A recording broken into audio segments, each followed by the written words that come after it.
Welcome to the Real View podcast, where Ohio Realtors connect you to innovators and influencers, keeping you with the real view of real estate. Whether you're a broker, agent, first-time homebuyer, industry leader, or just happen to stumble upon our podcast today, you can expect to hear tips, tools, tricks, interesting information, and so much more from the experts in Ohio's real estate game.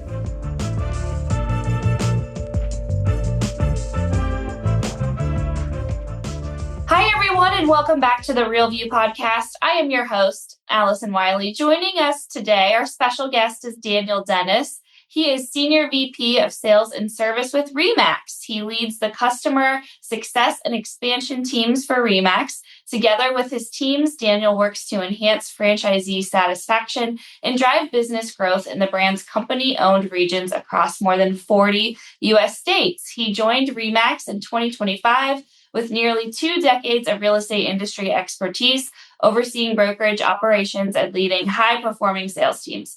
Prior to joining RE/MAX, he served as president of Illustrated Properties, a premier luxury real estate firm in Palm Beach County, with a network of 600 sales associates across 21 offices. Under his leadership, the company saw record-breaking recruitment. He also previously served as CEO of Roberts Brothers Real Estates in Alabama, achieving significant growth in revenue and profitability during his decade-long tenure. Daniel, welcome onto the show. We're so happy to have you today. I'm glad to be here, Allison. You forgot the most important part, that I lived in Toledo, Ohio. You can't tell from my accent, but I lived in Toledo, Ohio when I was 6 and 7 years old. I didn't take the accent with me, obviously. Yes, and we were just chatting before we started recording, and he's also a good friend with our former past president, John Mangus, a very good friend of Ohio Realtors. So anyone who knows and loves John's got to be a friend of ours. So I would say you are, an honorary Ohioan. So welcome to talking to our Ohio Realtors. From Toledo, John Mangus. So. Yeah, welcome on. We're so happy to have you talking to Ohio today. And yeah, back to your Ohio roots a little bit. We love it. Absolutely. So before we get started in today's episode, and I know I just ran through your bio really quick, but I would kind of like to hear from you. If you could tell us a little bit about yourself, how you got started in real estate, and a little bit of what you do now with RE/MAX. Yeah, absolutely. I've been with RE/MAX for, it's kind of like having a baby where you say the months and then eventually it's going to be like years, but I think I'm in month 8. So some days it feels like it's, I've been here forever, and some days it feels like I've been here for 2 weeks. But I led a real estate company here in South Florida, Palm Beach, 700 agent firm, $2 billion firm with 21 offices called Illustrated Properties. And we were a Forbes Global affiliate. And then prior to that, I was in my hometown of Mobile, Alabama. We had a 300 agent firm in Mobile that I led for about 12 years. So we moved our family down to South Florida for this opportunity. And then out of nowhere, it's a lesson of life for me, obviously, is we used to have a saying at our real estate company in Alabama that you just never know. Like, you just never know what's going to happen when you go to sales meeting, you get dressed, you drive home a different way, and you see things that could lead to, hey, I saw you're renovating your house. Hey, I saw this is happening. You never know what's going to happen. And kind of along that theme, I was at Illustrated Properties, and a guy named Chris Lim, who's our chief growth officer, told me, he said, hey, I'm going to RE/MAX and I'd like you to go with me. And so long story short, that's how I ended up at RE/MAX with Chris, and really, really excited to be here. But I'm an old lawyer. So I was in my first year of law school, and I got this clerking job one summer, and I was reading and writing and analyzing, and I think I probably almost had a panic attack in the bathroom thinking about doing this the rest of my life.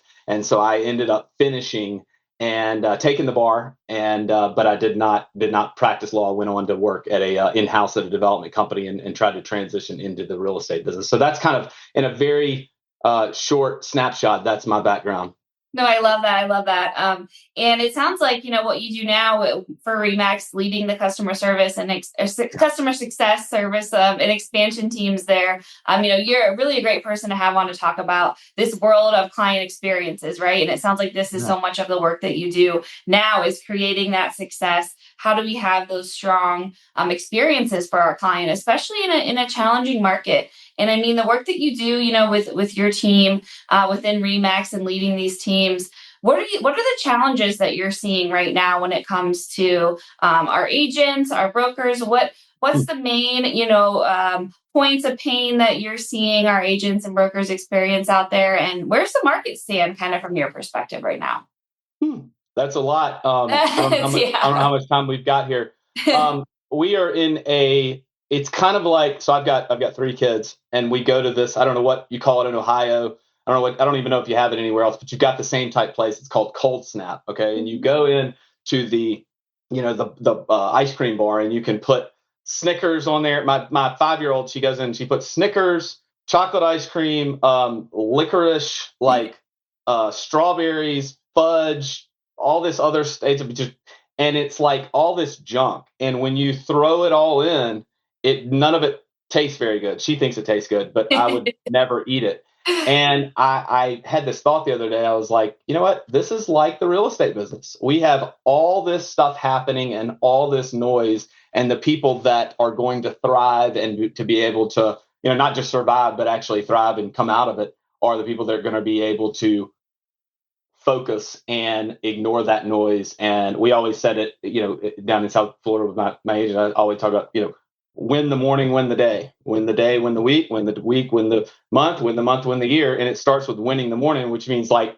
getting up and doing something that's going to, fountains and drains, something that's going to fuel you instead of drain you every day. Because what our people do, what everybody on this call does in terms of selling, I think is the hardest job that there is. It is, and it's, and what's strange about it is that every time I used to interview somebody that wanted to get in the real estate business, they always said, I want to work with people. I like working with people, and I'm like, well, we'll cure you of that. And then I want to sell beautiful houses, which, of course, in Palm Beach, that's absolutely the case. It was the case in Alabama. It's the case of a lot of places, but sometimes you can't just sell beautiful houses. I think down here it's a little bit different because we've got a different price point. It's kind of a crazy place in the world. But all of those different things are kind of coming together, and we've got to be able to focus, and we've got to be able to do what's important every day, because our customers have more information and more junk flying at them and more noise. And of course, we do as well. And to be able to stay focused and fuel ourselves every day allows us to take care of our customers. Kind of like the plane I just got back last night from Denver. And it's like they always tell you, drop the thing drops, and you take care of yourself before you put it on somebody next to you, because you can't give what you don't have. And I think that's where we are times 10 right now. Yeah, I think so too. It is a tough market. We know that, we're waiting on those interest rates to come down. That doesn't necessarily seem to be the case. I think, some consumers are, still struggling with that. Inventory is an ongoing challenge. I know here in Ohio too, we are starting to see a little bit of progress on that, but still remains, low, still remains from where we want it to be, or where it's considered to be, a healthy market. And there is so much of that noise out there. And I think, that's one of the biggest roles of realtors, is to be educating our clients. What types of information do you see, your agents, your team pushing out to their clients? What should we be sharing? Because like you mentioned, the consumer is so educated right now, and they're getting so much information. They can, Google anything about, the housing market and things like that. What information are you pushing out to your clients? Are you having your agents push out to your clients? What type of education should we be providing to our clients right now? Well, I stole this from somebody, and I don't know who I stole it from, but I read the other day, it said people are drowning in data. They're Mm-hmm. drowning in data, but they're starving for knowledge. And Mm. of course, they have all this stuff, and the Zillow's estimate says that my house is worth this, and my neighbor said it's worth this, and my mama's friend's dad, handyman said this. And to be able to channel all of that and to communicate and educate people with what they need is tougher than ever before. But just, make no mistake, right now we're kind of like the what's our NASCAR? I'm not big on NASCAR, but what's our NASCAR race in Ohio? I think we've got one up there. Whatever it is, it's Yeah. like the Daytona 500. We're in the turn. You don't really win. Everybody's pedal to the pedal, right? When you're on the straightaway, but we're in that turn where some people are going to slow down, some people are going to speed up, some people are going to crash, and we're in that turn in the business where, from a market standpoint, that we've got to do everything right, and we've got to go as fast as we can, but we can't crash. nobody wins in the straightaway. You win in the turn. And, our rates are good. Listen, our economy is okay. I mean, you can talk about, you could talk about where inflation is and our economy is fairly strong. The problem is not necessarily the rate. I mean, you've got historically, you've always got somebody that's going to say, well, in 19, I guess was 78, 79, the crisis there, I paid 18%. Of course, nobody cares about that now, right? All you care about is what your rate is and can you get somebody to move. So the problem is not necessarily the rate. The problem is you were trying to sell houses where we have, 50, 60, that number's moving down, but 50 or 60% of our buyers out there, or our sellers out there that have 3.5% interest rates, right? Yeah. And we're trying to sell them rates at 6 or 7%. So that's really the challenge. I will tell you that I put this on a slide at an agent event here in Texas recently, but there have been 5 different, if you go back and there've been 1 year little blips, but 5 major downturns in the last 50 years, starting with, 78 to 82. Then you had the 87, you had like 92 that led up to the Clinton election there. Then you had, you had the Great Recession, and then you had, recently.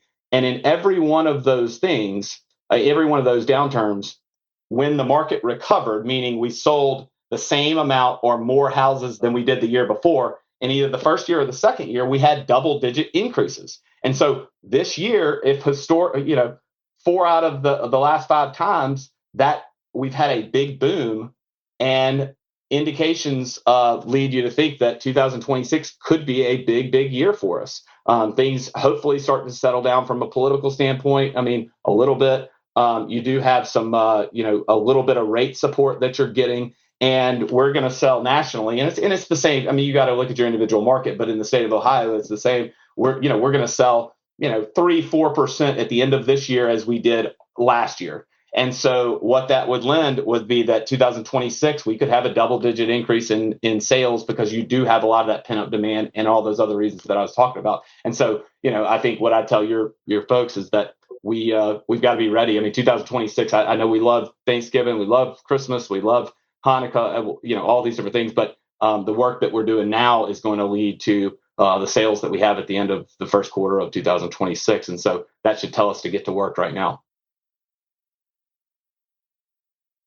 Absolutely. Now's a great time to be putting those plans in place. I know I talked to someone on a podcast, I think it was last week, and they said, we're business planning now. We're getting ourselves ready. We're wasting no time. We are going to be ready to hit the ground running, once that calendar turns and we're in the new year. And that's great news. And I think we have seen that here in Ohio, that sales have been good. I mean, we have been up, I think, consistently over the past few months. I run our monthly home sales data, for the state every month. And seems like we have some good sales. I mean, people are seeing the value of owning a home and buying homes and home ownership. That dream is still very much alive. And I think that's great news. Everyone should feel excited that, you're feeling good and hopeful about 2026, and hopefully it will be a good, strong year. I think that's all music to many of our ears who are listening. And I liked what you said too about, where we are at that turn, on the racetrack and in the NASCAR racetrack.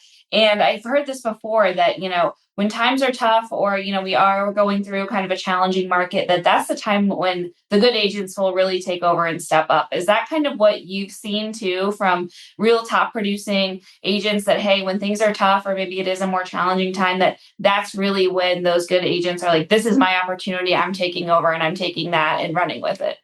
Yeah, 100%. I mean, there's all types of, ways. I mean, somebody, I think it's a Warren Buffett quote actually, but he said that, you don't tell who's swimming naked until the tide goes out. Yeah. And I think I would say that, when you have good times, which we did for a long time, and many of our experienced agents, I mean, you have to think about this. Many of our experienced agents never had to have an uncomfortable conversation about a price. Many of our experienced agents, they knew that there was always business. They were always going to get a phone call. And so it's really, really difficult to do something for 5 years. We saw that a lot in Florida because you had an influx. I mean, when you go to I mean, a high price point we had 900 people a day moving into Florida, and many of them moving into Palm Beach County. And, of course, you go to many of the markets across the country, and the experienced agents are the best agents, and they've been doing it for 30 years. That's not necessarily the case in every single market. They know wealthy people, right? And they have the sphere of influence, which is all critical, which is, that is your business. Don't get me wrong, but it creates transactional problems. And it also creates a little bit of fatigue where you've got to, it's all about expectations. I mean, I used to tell our people that started in 2008, and I remember this. I mean, I say, if you can make it now, then you will make it anytime. And I always knew the agents that started with us in '08 because they learned how to do it the right way. And it was much more difficult. Like if you had an agent that started in '05 or an agent that started here back, in 2020, it's much more difficult because you're having to work 3 times as hard for the same amount of transactions. And so it's more about internally what you're thinking, how you're approaching it, how you're taking care of yourself every day, how you're communicating, than it is these market conditions that we're all susceptible to. So true. Yeah, I can't let that stop you. And I agree with you on what you said about taking care of yourself. And you mentioned that in the beginning, the importance of starting out really strong in your mornings. Do you have good advice or good examples of what maybe you do yourself, what you've seen other good agents do, how they're attacking their mornings, how they're starting off the day and the week right? And how, that impacts your whole mentality and focus moving forward? At that book, we're going to have a huge real Remax convention in February called R4, and it's in Las Vegas, and it'll be great. And there's a guy on there named James Clear, and he wrote Atomic Habits, and it was only written, I say, in the last 5-ish years. I mean, it's a relatively new book, but in terms of if you're gonna, and I don't throw out books very often. I mean, there are a couple, that it controls your habits, control the world. And I think that there is, of course, especially with social media, there's this belief that you're gonna this Herculean effort over a short period of, I'm gonna pull all nighters and I'm gonna do, but the people that are doing well and the people that, our top producers are people that do it day in, day out. And it's kind of like working out, which I don't really like to talk about because I don't do as much of it anymore as I should. But it's like, it doesn't really matter how you feel, you do the work. I'll tell you this. There was I talked to my top producer back in Alabama, ironically, a couple of days ago, and he told me that he is trying to make one. You have all these people in your sphere, right? And some of the people you haven't talked to in a long time, so it's kind of an uncomfortable, awkward conversation, which it shouldn't be. But he said, I'm trying to make one uncomfortable, and you know what that means, one uncomfortable conversation every day. Because people have these goals and they have this stuff, and that's great. And close your door and work for 3 hours. I mean, prospect for 3 hours and all that's great. I don't know how sustainable it is, but he's like, you know what?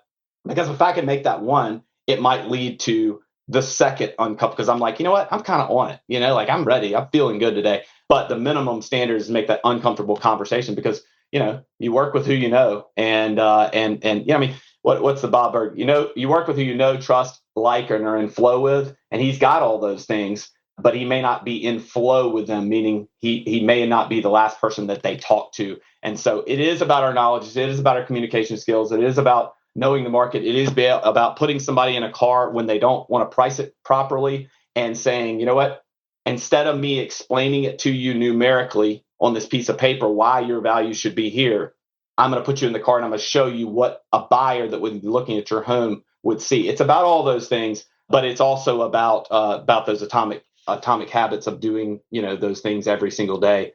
Because at the end of the day, that's what controls us and that's what controls our life. Yeah, it does. And it really does make such an impact on your mental health when you're feeling good and doing your best. And, are confident in that, that's going to radiate off of everyone that you interact with, that day. And I love that, having those hard conversations, because the more that you do that, the better that you become at them. And then the more you practice and the more you handle those tough situations, when those come up, you're going to say, oh, I know how to handle this. They're not going to become so tough anymore. So I think that that's a really smart strategy. That's a really smart way of looking at that. So then it's just it all comes down to preparation and how you're getting ready, and you're going to be ready to handle kind of whatever comes in your way. I think that that's really great. Well, and the other thing, and let me see if I can find it, Allison, there is I keep it in my desk drawer. I got it the other day. Here it is. I found it. So I got my fortune cookie the other day. I And love so a I good go, fortune cookie. go have Chinese food and I have fortune cookie, and you can't. I don't know if you can read it with the screen right there, but it says fun is good. And Ah, if you don't remember this, you are in trouble because you kind of got to laugh at some of the crazy things that are going on around you. And so I keep it here. I couldn't find it very easily, but I keep it here and I think about that pretty often.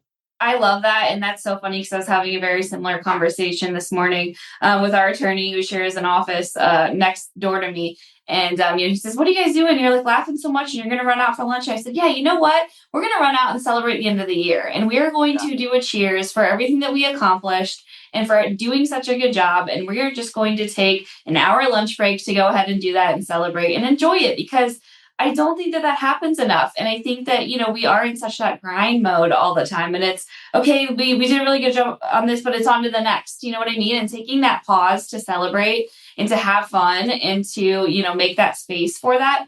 That's what's going to keep you going. When you can smile and have fun at what you do, that's such a good motivator, I think, for a lot of people. And who doesn't want to have fun at what they do? You know what I mean? And like you said, we're in a really cool job. Yes, it's a really difficult one, but we're in a really cool job where, we're letting people's dreams come true and we're helping them on the biggest purchase that sometimes that they're ever going to make in their life. And how cool is that? It should be fun and it should be worth enjoying. And I think, if you can find a way to do that every day, that's going to be really positive. I was in a company in Minneapolis, one of our Remax franchisees up there, and there's a director of operations there. She's awesome, and she was saying, you know what we did the other day? We ordered steaks, like from a nice steak place. We ordered it. We door dashed it to the office, and I was like, really? I was like, you paid like $50 for this, and she was like, yeah, why not? And I was like, I don't know, why not? Like it was a Friday, and we wanted to have fun, so we're like, we wanted a good steak, so they had it delivered, so why not?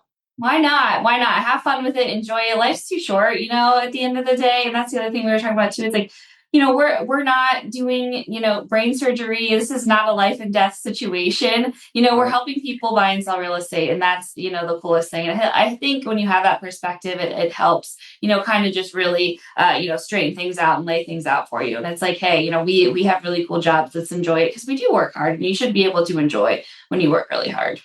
Yeah. Yep. Absolutely. 100%. Any last bits of advice that you want to share to your agents, from your perspective, from what you're kind of coaching and guiding, your realtors with right now? Best bits of advice or what you would encourage people to keep in mind. I love the idea of having fun and working hard and finding ways to take care of ourselves. Any last bits of advice or words of motivation before we wrap up here today? Well, I mean, I guess first thing would be a Remax plug, which I probably shouldn't do, but align with a brand that incites trust in you. You know what I mean? Whatever that means. Make sure that when you go and sit at somebody's kitchen table, you're not having to sell your company. You just have to sell yourself. Yeah. We had a, you can tell from my accent, Alabama. We used to say you work with who you know, right? And that's its truth in Ohio, and it's a truth in California, and it's the truth everywhere else. And so make sure that you're with the most recognized and respected brand that you possibly can be with. The second thing I would say is, and I actually asked, I was going to this other event, and I called my top agent from Illustrated Properties. When I was at Illustrated, he sells over 200 million a year, very high end luxury, a different world. But I said, what do I need to tell Vince? I said, Vince, what do I need to tell these agents? He said, you need to tell them that they've got to be more direct about the pricing of these homes with their sellers than they ever have been before. He said, they will respect you. They will appreciate you. They might throw something at you at first, but at some point it's going to pay off. And it does nobody any good having a price that is a sold sign. I mean, a for sale sign in the yard without a red sold sign on top of it. Mhm. And so I think we have to think of that because there is still that disconnect between our buyers and our sellers. And I mean, it's hard to look at it. You're like, oh, well, let me look at the comps, and you're looking at stuff that wasn't that long ago. But of course, it was very long ago from a rate standpoint and from a market Right. standpoint. And so we're still in that turn, if you can believe it, a couple of years in. And so I would do that. The other thing I would tell them is that, think of it, you talk about those atomic habits, and this is true, out of 100 homeowners, you got to think of it like this. We all believe that this business is art. And there may be like this much science to it. It's actually, it's not, it is art. Don't get me wrong. You've got to have that. You got the X factor. You got to be able to communicate. You got to be able to jab. But over here, there's more science to it than you think. And we got to think about it like, if I take 100 owners in this neighborhood or this community or my sphere, 5 of them are going to sell over the next year. Only problem is I don't know which 5. But if I told you, okay, here are 100 boxes out here, and in one of these boxes, there's a $10,000 check, you wouldn't just try to predict which ones you had the check in it. You would open every single one of them. And so that's the kind of mentality I think we have to have where, again, we don't really know about the results. We're just doing the process. And each one of those 100, so to speak, we are going to touch, and we're going to make sure that we're the last person that they thought about when they thought about selling their house. And so, if we got to have more sales, we got to have more conversations, and that's what it's all about. So that's what I would tell them. In addition to, kind of what my top agent back in Alabama used to say about having that one uncomfortable call every day. I think that's probably a heck of a start too. That is. That's great advice. And I think there's so much to be hopeful and excited about. And like you said, if we are working hard, if we're doing the right things, if we're taking care, of ourselves, we're starting the day off with the right mentality, we're having fun, then this business is really going to succeed. And there's endless opportunities that lie ahead. And I think, it's really up to you to make the most of it, to take advantage of those opportunities and make it an amazing 2026. So such great advice. I want to thank you again, Daniel, for coming on to talking to your Ohio people. We appreciate having you on, and hopefully we'll have to have you come visit our state here soon. Come back and visit. I would love to. I'll go back and see Sylvania, Ohio. It was a suburb of Toledo that I lived in when I was 6 and 7 years old, and so I'll come back and visit one day. That would be awesome. Well, I want to thank you again for your time, for joining me today, and for all of the amazing advice and insights you've shared with us. I really appreciated having you, and you did an amazing job. So to all of our listeners for tuning in, I want to thank you guys so much for listening. We'll be back with you next week. Thanks, guys. Thank you for listening to The Real View. That wraps up today's episode. You can keep up with the latest on the podcast at ohiorealtors.org/therealview and on Apple or Google Podcasts, Spotify, or wherever you listen.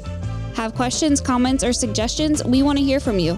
Email us at podcast@ohiorealtors.org. We'll see you next time.